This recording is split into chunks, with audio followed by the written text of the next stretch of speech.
Todo listo en Outes para dar a benvida ao Nadal, cunha festa que terá lugar na Praza de Galicia o próximo 5 de decembro. Ás 6:10 da tarde procederase ao acendido das luces e a inauguración dunha decoración diferente e sostible, elaborada en colaboración co tecido asociativo e que incorpora novos elementos adquiridos polo Concello. Facémolo a través dunha decoración diferente, dunha decoración que é sostible e apostando este ano pola adquisición. Queremos aumentar o fondo de decoración e alumeado municipal e que isto nos sirva para ir aumentando ano a ano a capacidade de decoración que temos, mas tamén que supoña a medio e longo prazo un aforro para as arcas municipais, sen deixar, como non podía ser de outra maneira, de engalanar debidamente as nosas rúas e espazos públicos.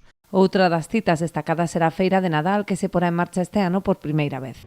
Isto vai ser o fin de semana 14 e 15 de decembro, no que, máis alá de contar con máis dunha trintena de postos de comercio e artesanía na Praza do Bosque, pois tamén os nosos veciños e visitantes van a poder disfrutar de música en vivo, pulpeira e obradoiros infantís. 14 e 15 de decembro, como decía, esta novidade da Feira de Nadal en Outes. O resto da programación componse de obradoiros, concertos e espectáculos para todos os públicos, coa recepción dos reis e a cabalgata como peche. Xa se poden consultar os días e horarios na web municipal. Como actividades complementarias, o Concello volve a convocar o concurso de decoración tanto para vivendas como establecementos comerciais e recupera o certame de postais para escolares. En ambos os dous haberá premios en vales de compra para as distintas categorías.